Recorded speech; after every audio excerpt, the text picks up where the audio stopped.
अब हम लोग योग सूत्र को ले रहे हैं। और योग सूत्र में जो कि महर्षि पतंजलि ने इनकी रचना की है, जिन्होंने कुछ सूत्र दिया है जिसको अगर कोई अभ्यास जिसको समझे और जिसको आत्मसात करे तो वो योग की उच्चतम अवस्था को प्राप्त कर सकता है, जो योग की अवस्था है। तो इसमें चार उन्होंने बांटा है, चार कैटेगरी बांटा है उन्होंने। इसमें कि पहला है समाधिपाद। समाधिपाद उन्होंने पहला रखा है। आचार्य जी, एक मिनट। ये जो शिव जी ने जिन 7 सप्तऋषि को ज्ञान दिया था पूरे मतलब सृष्टि का, और जिसकी वजह से सब कुछ आया मानवता के पास, तो ये सप्तऋषि में पतंजलि जी भी थे क्या? नहीं, अच्छा, वो नहीं। पतंजलि उनमें से नहीं है। ये भगवान विष्णु की ये शेषनाग का अवतार है। अच्छा, पतंजलि जी शेषनाग का अवतार। हाँ, शेषनाग के अवतार हैं। मैं बता रहा हूँ इनके थोड़े से उसके बारे में हाँ, वो कि बता दीजिए थोड़ा सा हिस्ट्री। हाँ, ये जो है मतलब कि सभी देवताओं ने देवताओं गए थे विष्णु जी के पास वैकुंठ में, और उन्होंने कहा था कि आपने तो धन्वंतरी का जो उन्होंने अवतार लिया था, समुद्र मंथन से धन्वंतरी निकले थे, उन्होंने आयुर्वेद लेके आए थे। वो धन्वंतरी, समुद्र का मंथन हुआ था, उसमें से बहुत कुछ निकला, विष निकला, अमृत निकला, कामधेनु गाय, ऐरावत हाथी, बहुत कुछ निकले। तो उसमें अमृत कलश लेकर के कौन आए? धन्वंतरी आए। अमृत कलश भी था और उनके हाथ में आयुर्वेद का वो लेकर के आए। तो देवताओं ने कहा कि अपने आयुर्वेद से तो ज्ञान देकर के बहुत जो है दुनिया को दिया, उसे लोग जो है अपने शरीर का जो है बीमारियों को सबको ठीक कर रहे हैं, परंतु लोगों के मन के बारे में ऐसा मानसिक बीमारियों का कुछ इलाज नहीं है। तो एक उनके सामने कुछ ऐसा एक संपूर्ण ऐसा पद्धति मिले जिससे कि उनका शारीरिक मानसिक दोनों इलाज हो सके, दोनों दोनों उनका जो है समाधान हो सके। तो भगवान विष्णु की प्रेरणा से शेषनाग, जो कि जागृति के प्रतीक है, शेषनाग का मतलब बिल्कुल अवेकेंड है वो। शेषनाग जिनका फन अगर 1000 फन है उनका, तो अवेकेंड स्टेट में है वो। तो उनकी प्रेरणा से शेषनाग ने, आदि जो नाग है शेषनाग, उन्होंने धरती पे जाने का निर्णय किया। धरती पे हम जाएंगे और लोगों को इसका योग का उपदेश, योग का सूत्र देंगे। अब कैसे जाएं? वो धरती पे जाएंगे तो किसी का पुत्र बनना पड़ेगा, तभी वो धरती पे आ सकते हैं। तो एक योगिनी थी, गोनिका, गोनिका नाम था उसका, योगिनी थी। उनकी भी एज बहुत हो गई थी। उनकी भी इच्छा थी कि मेरे अंदर जो ज्ञान है ये सब है, मैं किसी को दे करके तब मैं यहाँ से धरती से जाऊं। तो किसी को खोज रही थी। तो उसी समय वो क्या कर रही थी? सूरज को अर्घ दे रही थी। सूर्य भगवान को नदी में खड़े होके अर्घ दे रही थी, ऐसे अर्घ दे रही थी।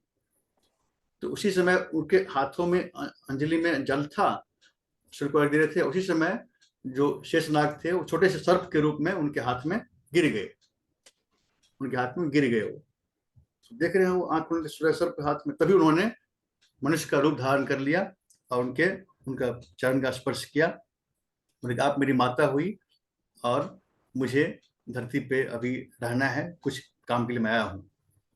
तो बोले, उन्होंने अपने पुत्र की तरह उनका पालन पोषण किया, पुत्र की तरह रखा, उन्होंने सारा ज्ञान उनको दे करके फिर वो भी धरती चल बसी। अब इनका नाम पतंजलि क्यों पड़ा? क्योंकि पत पत है और अंजलि है। पत जमा अंजलि, पतंजलि। अंजलि मतलब हाथ, हाथ में, पत मतलब गिरना, हाथ में जो गिर गए, इसलिए उनका नाम पतंजलि है ना। तो अंजलि उन्होंने रखा था और सूर्य को अर्घ दे रही थी, उस अंजलि में वो सर्प बन के गिर गए, इसलिए पतंजलि, उनका नाम पतंजलि हुआ। और फिर वो धरती पे अपना अपना काम के लिए आए थे, और वो काम करके यहाँ से सबको योग का उपदेश दे करके यहाँ से गए। अब हाँ, नहीं, मैं पूछ रहा था आपने क्या कारण बताया था पतंजलि ने अवतार लिया था? ये देवताओं ने कहा था विष्णु जी के पास जाकर के कि आपने धन्वंतरी का अवतार लेकर के लोगों को आयुर्वेद का तो ज्ञान दिया, तो उससे लोग जो है शारीरिक बीमारियों का तो इलाज उनको मिल गया, लेकिन मानसिक बीमारी का इलाज तो नहीं मिला। मन से तो लोग बीमार हैं, अब मानसिक बीमारी कैसे दूर हो? तो एक ऐसा लोगों को मिले, सभी लोगों को, जिससे कि उसका तन मन दोनों का समाधान उसको मिले। तब उनकी प्रेरणा से शेषनाग को धरती पे भेजा गया, और शेषनाग आए तो योग का लेकर के कि योग का उपदेश ऐसा है, योग ऐसा विज्ञान है जो व्यक्ति का शारीरिक, मानसिक, आत्मिक तीनों ही जो है उत्थान देगा उसको। इसलिए योग को इंटीग्रल आप थेरेपी कर सकते हैं, इंटीग्रल साइंस। ये व्यक्ति को पूर्ण संपूर्णता देता है, इसलिए योग से बढ़कर कुछ नहीं है। तभी तो भगवान कृष्ण कहते हैं अर्जुन को कि तपस्वी भ्यो अधिको योगी, ज्ञानी भ्योपि मतोधिका, कर्मी भ्यश्च अधिको योगी, तस्माद योगी भवार्जुना। भगवान कहते हैं कि तपस्वियों से भी श्रेष्ठ योगी है, ज्ञानियों से भी श्रेष्ठ योगी है, और जो सकाम कर्म करने वाले, घोर कर्म करने वाले हैं, उससे भी श्रेष्ठ योगी है। तो इसीलिए अर्जुन तुम योगी बनो, भगवान कृष्ण कहते हैं। अभी आप आगे गीता में पढ़ेंगे, लेकिन भगवान कहते हैं योग की महिमा इतनी है। उस योग को लेकर के पतंजलि ऋषि आए, सबको एक योग का एक बिल्कुल मार्ग बताया, अष्टांग योग ये मार्ग है, इस पे जो चलेगा वो योग की शिखर को प्राप्त करेगा और उसको योग का लाभ मिलेगा। तो लोग अपना आजकल जो कर रहे हैं, कुछ उनके कुछ लिम्स पे ही अटक जाते हैं, जैसे कि आसन, लोग आसन में ही घूम रहे हैं। अब आसनों कोई खूब जो है बड़ा एडवांस पोज कर रहे हैं, hard tough hard core pose कर रहे हैं, और वो समझ गए कि मैं बहुत बड़ा योगी हो गया, मेरा काम हो गया। लेकिन वो तो एक बस एक स्टेप था, उससे आगे और बढ़ना था। आसन है, प्राणायाम है, प्रत्याहार है, धारणा है, ध्यान, समाधि।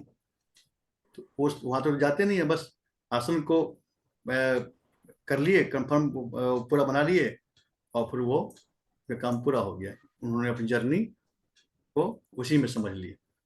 बट ये जर्नी है जो कि हमें अपने रियल फॉर्म तक पहुंचाता है, अपने स्वरूप से मिलाने का काम है योग का। तब हम समझते हैं कि अहम ब्रह्मास्मि, ब्रह्म का ज्ञान कराता है। तो वो लेकर के आए।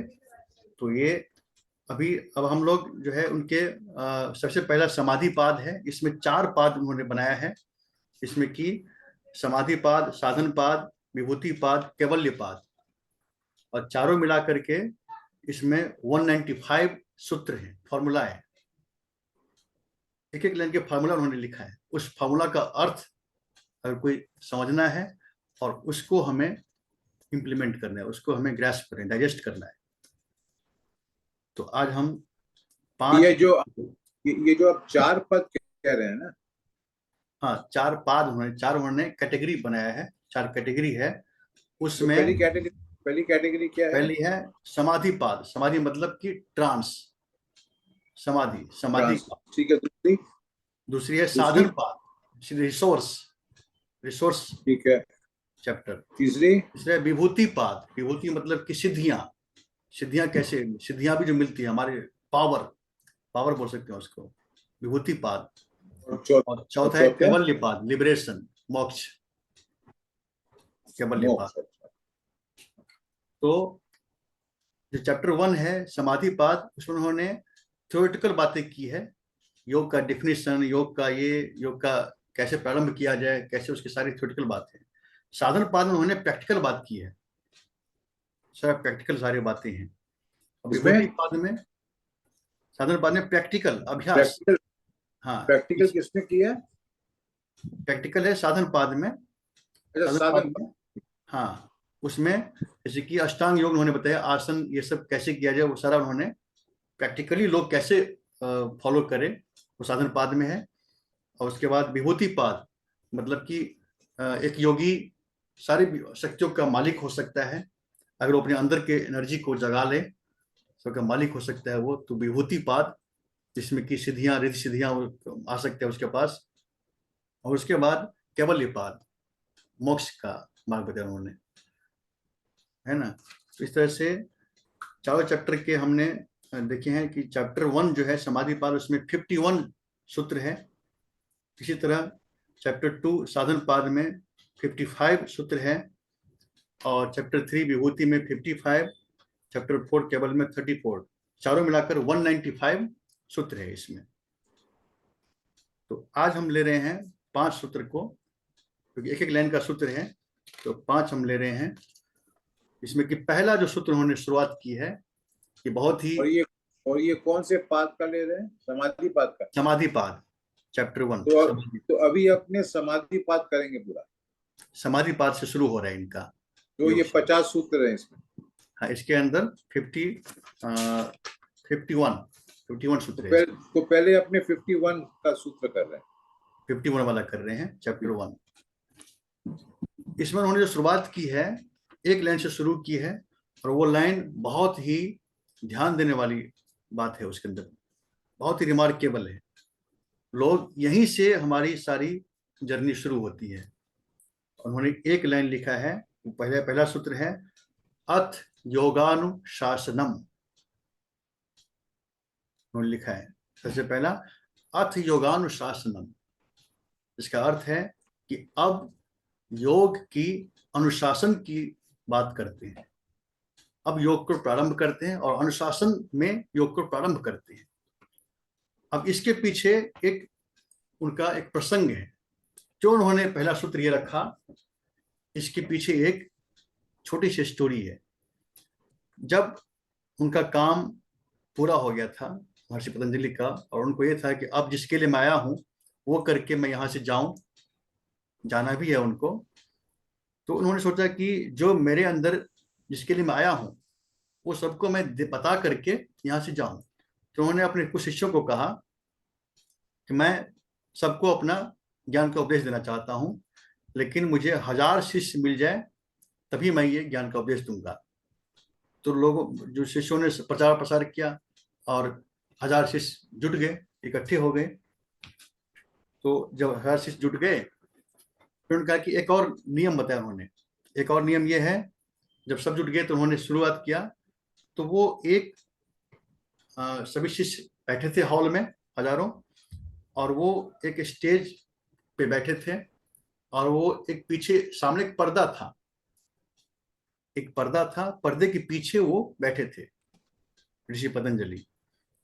और उन्होंने कहा था कि देखो, हम ये उपदेश शुरू कर रहे हैं, इसमें 2 नियम है। पहला नियम कि कोई भी व्यक्ति जब तक मैं इसको कंप्लीट न करूं कोई उठ के जाएगा नहीं। पहला नियम कि कोई भी यहां से उठ के नहीं जाएगा। और दूसरा नियम क्या, कि कोई भी व्यक्ति इस पर्दे को नहीं हटाएगा। 2 नियम उन्होंने बताए। पहला कि कोई भी उठ के जाएगा नहीं बीच में, और दूसरा कि कोई भी इस पर्दे को नहीं हटाएगा। बस सब बैठे रहो, मैं तुम्हें यहीं से उपदेश दे रहा हूं, तो यहीं से तुम सबको लेना है।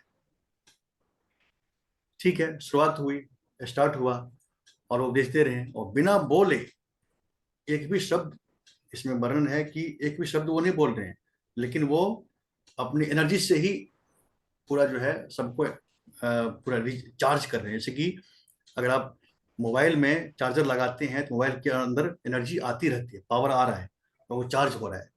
तो ऐसा उन्होंने किया, अंदर से ही एक एनर्जी का पूरा ऐसा भेजा, जिसमें कि सारे एक प्रकाशमान लाइट को एनर्जी आ रही है और सभी चार्ज हो रहे हैं उससे, और बिना बोले ही वो सब कुछ सबके अंदर वो सारी बातें जा रही है। कौन सी वाणी से? परावाणी से। 4 तरह की वाणी होती है, वैखरी वाणी, फिर है मध्यमा, फिर पश्चंती, और फिर परा।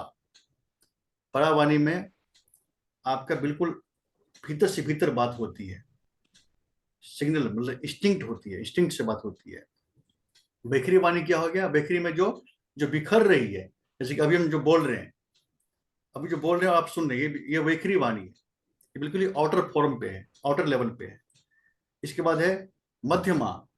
मध्यमा में क्या आप अपने मन, अपने होठों से बोलते हैं, होठों से बोल रहे हैं लेकिन बाहर नहीं जा रहा है, ये हो गया आपका मध्यमा, है ना। और फिर है पश्चंती। पश्चंती में कि आप शब्द को देखते हैं, होठ भी नहीं चल रहे हैं, आवाज भी नहीं बाहर निकल रही है, लेकिन आप माइंड से पढ़ते हैं, तो वो हो गया आपका पश्चंती। आप देख के पढ़ते हैं, सिर्फ देख रहे हैं, वही देखने से ही पढ़ते हैं, जो कि मैंने आपको कराया था ध्यान, इसमें कि आप देख रहे थे शब्द को, विजुअल फॉर्म में देख रहे थे, वो गया पश्चंती वाणी। और जो चौथा है परा वाणी, उसमें आप इंस्टिंक्ट आपको महसूस होता है, एक महसूस होता है, सिग्नल महसूस होता है, उसी से एक सिग्नल से ही आप सब कुछ जान लेते हैं, समझ लेते हैं। तो परावाणी से वो उपदेश कर रहे थे। इससे परावाणी, परावाणी नहीं, जो ये है, नहीं, परावाणी नहीं समझा, परावाणी क्या बोला? परावाणी हो गया कि इंस्टिंक्ट मिलना, इंट्यूशन मिलना, इंट्यूशन, इंट्यूशन, इंस्टिंक्ट अच्छा, मिलना। इंट्यूशन। हाँ, ठीक है। इंट्यूशन से आप प्रेरणा प्रेरणा देना, उससे आप बात को जान लेते हैं, तो वो हो गया आपका इंट्यूशन, हो गया आपका परावाणी।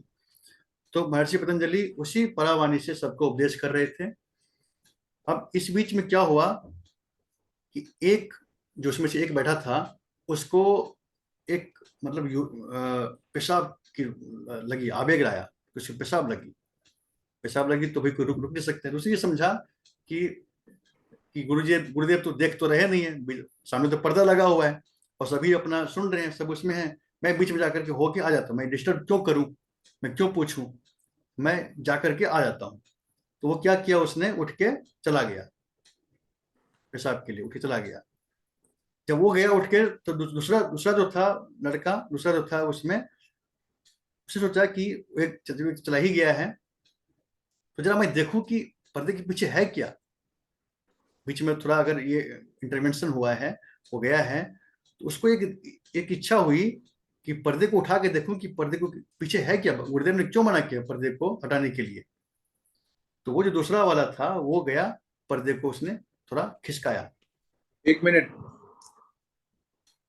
दे दो। हो गया, नहीं खाई। हाँ ठीक है, आ जाए। तो दूसरा जो था, दूसरा जो शिष्य था, वो पर्दे को हटा के देखना चाहा कि पर्दे के पीछे है क्या, गुरुदेव ने क्यों मना किया। तो जैसे उन्होंने पर्दे को हटाया, तो देखने पीछे, पर्दे के पीछे, कि आधा तो सर्प है, आधा मनुष्य है, वो जो है आधा सर्प आधा मनुष्य, इसलिए उन्होंने अपने को ढक रखा था पर्दे के पीछे, कि दिखेगा लोग तो मतलब लोग जो है बेहोश न हो जाए, ये हो जाए। तो इसलिए उन्होंने पर्दे हटाया कि तुरंत जो है नाक उससे उनके फन से एक जो है विष का वो निकला, पूरा आग आग आग आग निकला, आग निकला, और निकल करके जितने भी शिष्य वहां पे थे सबको जलाकर राख कर दिया, सब जल गए। ऐसे उन्होंने क्रोध में भर गए, क्रोध से उनकी आंखों से वो निकला हुआ आग, और उससे सभी जल के भस्म हो गए। तो जो पहला आदमी गया था यूरिन के लिए, इतने में वो लौटा वापिस। तो जब वो लौटा तो देखा सब सब राख हो गए हैं। तो उसने देखा कि गुरुदेव वहां बैठे हैं, तो उसने कहा कि गुरुदेव मुझसे गलती हुई कि मैं आपसे बिना पूछ के गया, लेकिन मुझे तो लगा था कि मैं क्या करूं। तो पतंजलि महर्षि महर्षि को थोड़ा सा खेती दुख भी हुआ कि देखो ये अपने आप जल के भस्म हो गया, मैं अब किसको उपदेश दूं, मुझे जाना भी है। तो उनको लगा कि हाँ चलो एक आदमी तो बच गया। तो एक आदमी को कहा कि ठीक है, मैं तुम्हें उपदेश दे रहा हूँ, तो तुम ये, अब तुम क्या करोगे, तुमने तुमने भी ये गलती की है, तुमने भी तोड़ा है अनुशासन, तो तुम्हारा भी, तुम्हें भी एक सांप लगेगा, और तुम इस सांप से तुम बन जाओगे, ब्रह्म राक्षस बन जाओगे, तुम्हें बनना पड़ेगा ब्रह्म राक्षस। और इस सांप से मुक्ति तुम कब होगी, तुम्हें जब तुम किसी एक को, एक योग्य शिक्षक स्टूडेंट को तुम अपना वो ज्ञान दे दोगे, तभी तुम्हें इससे मुक्ति मिलेगी, नहीं तो तुम ही ब्रह्म राक्षस बन जाओगे। तो तत्काल ही वो जो है उस सांप से, उस पेड़ पे चिपक गया माइसल की तरह, लेकिन वो उसको उन्होंने दे दिया, फिर वो अंतर्ध्यान हो गए, फिर पतंजलि अंतर्ध्यान हो गए। तो ये है कहने का मतलब, एक दृष्टांत वो था, प्रसंग है लास्ट का। तो ये जो सूत्र है, इस सूत्र का उन्होंने शुरुआत ही किया है योगानुशासनम, कि अथ योगानुशासनम, कि जो क्लास में, कोई भी क्लास अगर होती है तो उसमें जो भी डिसिप्लिन बनता है, उस डिसिप्लिन का मेंटेन पहले बहुत जरूरी है, तभी किसी को कोई नॉलेज मिलेगा, कोई ज्ञान मिलेगा। डिसिप्लिन का कोई अगर मेंटेन नहीं करेगा तो वो, उसको भुगतना पड़ेगा, सजा भुगतनी पड़ सकती है। जो उनके उस सेशन में हुआ था। इसीलिए अनुशासन की बात कर रहे हैं कि अनुशासन, अथ योगानुशासनम, कि अब योग की अनुशासन करते हैं, अनुशासन से योग को हम शुरू करते हैं। सपोज कि किसी ने योग अभ्यास का सत्र बनाया कि मुझे मॉर्निंग में 5 to 6 करना है, उसके लिए मुझे 4 बजे उठना है और करना है। एक दिन उसने किया जिज्ञासा में, फिर उसने दूसरे दिन जाकर के उसका ठंडा हो गया, नहीं उठ पाया। तो ये डिसिप्लिन मेंटेन नहीं करेगा तो क्या सीख पाएगा, क्या कर पाएगा? तो सबसे पहले अनुशासन, डिसिप्लिन। तो इसलिए महर्षि यहाँ पे कह रहे हैं अथ योगानुशासन, पहला श्लोक, पहला सूत्र अनुशासन, डिसिप्लिन। जो रूल रेगुलेशन बनाते हो उस पर स्ट्रिक्टली फॉलो करो, तभी तुम्हारी जर्नी शुरू होगी। और दूसरे में वो कह रहे हैं योगश चित्त वृत्ति निरोध, कि योग जो है हमारे चित्त की वृत्तियों का निरोध करता है। अब चित्त क्या है? चित्त मतलब मन का ही एक पार्ट है चित्त, जिसको नाम है चंचल है, चित्त चंचल है, चित्त चंचल है, मन चंचल है। तो इसका जो नेचर है भटकना, यहां वहां जाना, डिस्ट्रैक्ट होना, तो इसको निरोध नहीं करना, तो चित्त इसको। क्या अवचेतन मन है? नहीं तो चित्त अवचेतन मन है क्या? नहीं, अचेतन मन नहीं, चित्त की बात हो रही है यहाँ पे। अपने यहाँ अवचेतन मन होता है ना मनुष्य में। हाँ होता है, यहाँ पे चित्त जो हो रही है वो आपका चेतन हो गया, मतलब कॉन्शियस माइंड, कॉन्शियस। चित्त से चेतन बन गया, चित्त से चेतन मन। चेतन मन जो हमारा है, जो हमारे साथ हमेशा है ना, वो चंचल है बहुत। अभी अभी जो है हम खा रहे हैं, रोटी सब्जी खा रहे हैं, अभी हो जाएगा कि रसगुल्ला मिल जाता, रसगुल्ला खा लेते। मतलब हर जगह भटकता रहता है। तो कह रहे हैं कि इसकी वृत्ति को निरोध करना, तो योग हमारा इस चित्त की वृत्ति को निरोध करता है ना। चित्त वृत्ति को निरोध करे वही योग है। अगर हमारी चित्त वृत्ति का निरोध नहीं हुआ और हम अपने आप को ये समझे कि हम योग में बहुत आगे हो गए हैं, तो आप योग में अभी शुरुआत भी नहीं हुई आपकी। चित्त की वृत्ति का निरोध करना, अगर आप उस पर काम कर रहे हैं तब समझिए कि आप योग को फॉलो कर रहे हैं, योग आपके जीवन में उतर रहा है। चित्त की वृत्ति का कंट्रोल होना, माइंड कंट्रोल होना, ये सबसे बड़ा ये है। तो सेकंड फॉर्मूला दे रहे हैं महर्षि, चित्त की वृत्ति को निरोध करो योग से, तब तुम योग कर रहे हो। अब कह रहे हैं तीसरा तीसरा जो दे रहे हैं सूत्र, वो कह रहे हैं तदा द्रष्टु स्वरूपे स्वरूपे अवस्थानम। और जब आप चित्त की वृत्ति निरोध हो गई तब क्या होगा कि आप अपने स्वरूप में स्थित हो जाते हैं। तो जैसे कि श्वास, जैसे कि आप श्वास लेते हैं, जैसे आपने श्वास लिया, यहाँ पे लिया, लेफ्ट से लिया, राइट से छोड़ा, फिर राइट से लिया, ये जब तक श्वास चल रही है तब तक आपकी माइंड भी चल रहा है ना। जैसे आपने श्वास को रोक दिया, कुंभक किया, तो आपका माइंड भी रुक गया। तो कुंभक जो है वो श्वास की आत्मा है, प्राण, प्राण कुंभक है। कुंभक से ही प्राण शक्ति बढ़ती है। इसलिए जब हम अनुलोम विलोम करते हैं तो थोड़ा ठहरना चाहिए। हमने श्वास लिया ऐसे, थोड़ा ठहरना चाहिए, कम से कम 5 सेकेंड, 1 2 3 4 5, फिर हम उसके बाद उसको छोड़े, छोड़ने के बाद भी ठहरे 5 सेकेंड, फिर लें। ये ठहरना जो है, इस ठहरने में आप अपने भीतर उतरना शुरू करते हैं। क्या भीतर? अपने भीतर जो आपका है, अपने स्वरूप जो है, उस स्वरूप में आना शुरू करते हैं।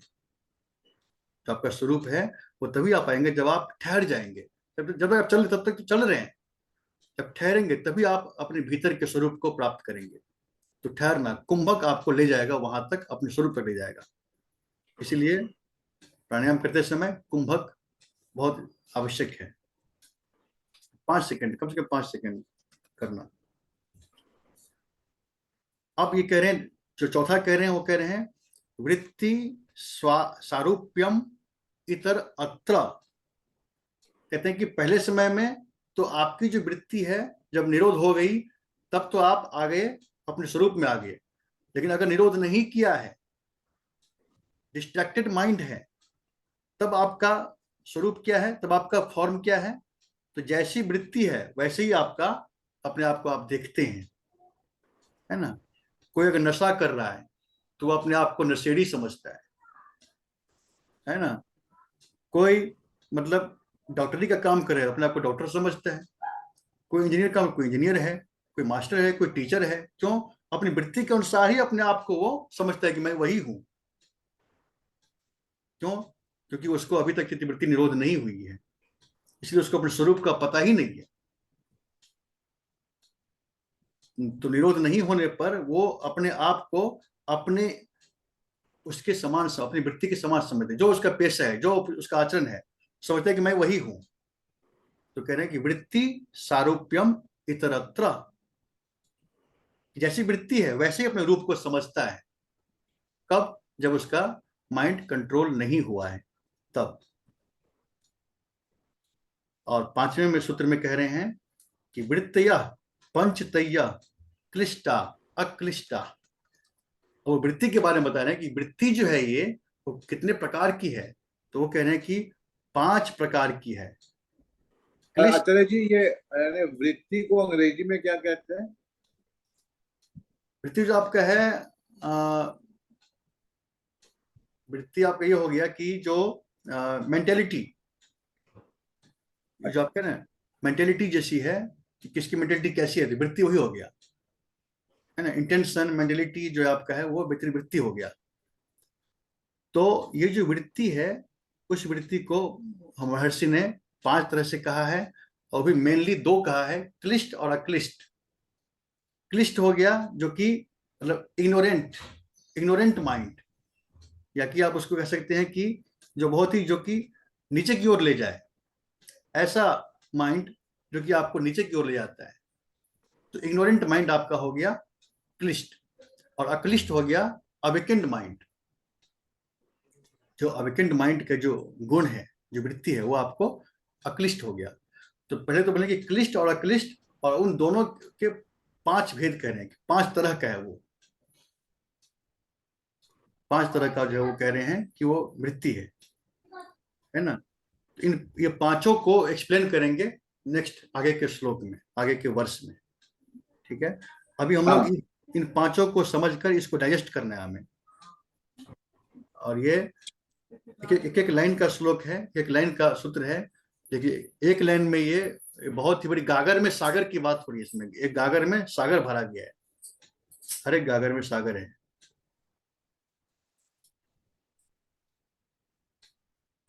इसका तो इसका जो आज अभी 5 श्लोक किए हैं, जरा मेरे को शॉर्ट में लिख के भेज दीजिएगा, हाँ, ताकि मैं मेरी इसका आपको, इसका नोट्स, याद रहे। इन पांचों का नोट्स मैं आपको शेयर कर दूंगा जब व्हाट्सएप जब पे। भी आपको समय मिले जरा वो उसको लिख के भेज दीजिएगा मेरे को। हम्म। राइट। और वो संक्षिप्त में कर दीजिएगा, बस काफी है। हम्म। तो फिर अपने कल मिलते हैं आचार्य।